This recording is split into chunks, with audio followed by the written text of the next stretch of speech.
ছাত্র আন্দোলনের পর বাংলাদেশের প্রধানমন্ত্রীর পদ থেকে পদত্যাগ করে ভারতে পালিয়ে আসেন শেখ হাসিনা। আর তারপর থেকেই গোটা দুনিয়ার নজর রয়েছে ভারতের দিকে যে ভারত শেখ হাসিনাকে নিয়ে কি সিদ্ধান্ত নেয়। ভারতেই রাখবেন শেখ হাসিনাকে নাকি পাঠিয়ে দেওয়া হবে অন্য কোনো রাষ্ট্রে, সেটা নিয়ে কিন্তু এখন তাকিয়ে আছে গোটা দুনিয়া ভারতের সিদ্ধান্তের জন্য।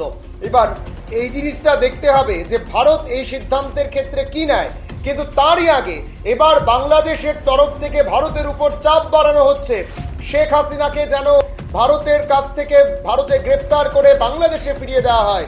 আপনাদের জানিয়ে রাখছি, ভারতের উপর চাপ সৃষ্টি করছে বাংলাদেশ, শেখ হাসিনাকে যেন গ্রেপ্তার করে বাংলাদেশের কাছে ফিরিয়ে দেওয়া হয়। এই মুহূর্তের যে বড় খবরের দিকে নজর রাখছি আমরা, বাংলাদেশ সুপ্রিম কোর্টের তরফে ইতিমধ্যেই বাংলাদেশ সুপ্রিম কোর্টের বার অ্যাসোসিয়েশনের তরফে আবেদন করে ভারতের কাছে জানানো হয়েছে যেন শেখ হাসিনাকে গ্রেপ্তার করে বাংলাদেশের হাতে তুলে দেওয়া হয়।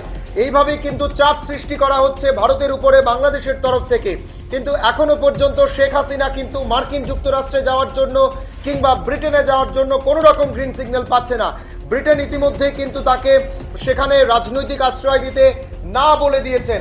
আর এদিকে যদি দেখা যায় মার্কিন যুক্তরাষ্ট্র বা আমরা যদি দেখি আমেরিকার দিকে, তারাও কিন্তু শেখ হাসিনার একেবারে ভিসা বাতিল করে দিয়েছেন।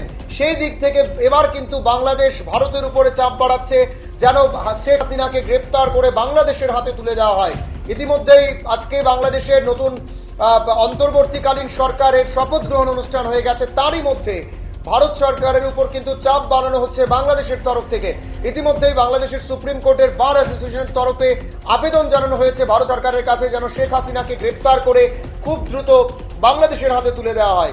পদত্যাগ করে প্রথমেই কিন্তু প্রথম ৪৫ মিনিট সময় পেয়েছিলেন শেখ হাসিনা পদত্যাগের পর দেশ ছেড়ে পালিয়ে যাওয়ার জন্য।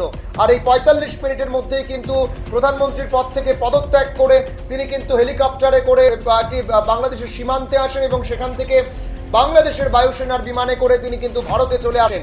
এখনো পর্যন্ত ভারতের একটি নিরাপদ আশ্রয়ে শেখ হাসিনা রয়েছেন। কিন্তু যেটা দাবি করা হচ্ছে যে তিনি অন্য কোনো দেশে যাবেন, কিন্তু কোনো দেশই কিন্তু ওনাকে এখনো পর্যন্ত নিতে চাইছেন না বা তাকে রাজনৈতিক আশ্রয় দিতে চাইছে না।